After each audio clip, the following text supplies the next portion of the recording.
That's the program cover in 1912 when Fenway Park first opened up. Fenway Park Red Sox.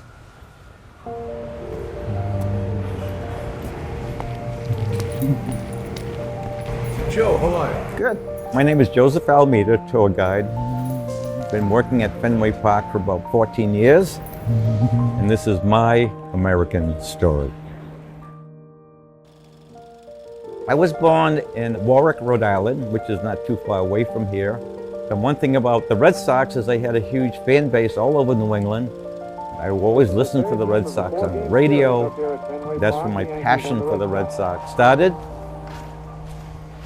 So when you came to a ballpark, you saw players in living color. I remember seeing the Boston Red Sox with their magnificent white uniforms. I had never seen that before. This emerald green grass. I've been coming to Fenway Park since I was 9 years old, so that's many, many decades. I remember the very first time coming into this ballpark and being in awe of all the great players here, in particular the great Ted Williams. To be walking on the same turf as Ted Williams is quite an exciting experience. And here comes Ted Williams. Hit high in the air, deep to right. Going back.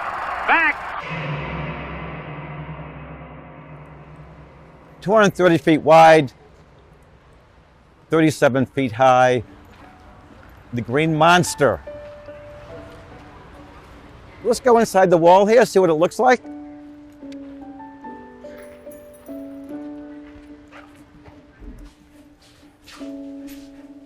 Lots of times baseball players will come here and they'll put their autograph inside the wall. It's kind of part of the fun of coming to Fenway Park for the first time and putting your signature inside the scoreboard.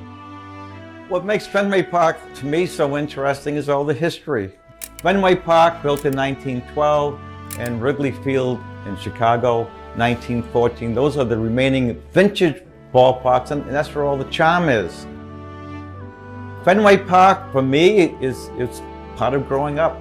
It's part of the magic of living in New England and having the Boston Red Sox is the number one thing that you're watching and hoping that the Red Sox will be in contention for postseason. And kind of the way it works is if your dreams haven't come true, there's always next year. And for many, many years was wait till next year, because the Red Sox sold Babe Ruth to New York Yankees in 1919, and they had an 86-year-old waiting time between the next World Series. So that's part of the fun of Fenway Park.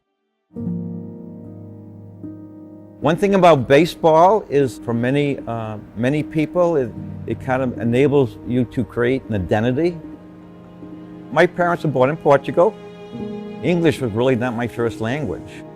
So one thing baseball enabled me to do, I was able to intermingle with neighbors and friends. They didn't really care know where you came from, can you play baseball?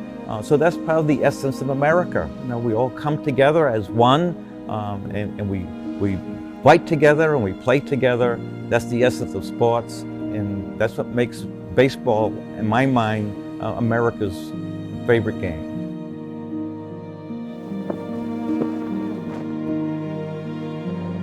My parents came here, they were blue-collar workers. Their whole emphasis was to make life better for them and their children. So that was America's dream. There's a movie called Field of Dreams. Is this heaven? And this was heaven for me here at Fenway Park.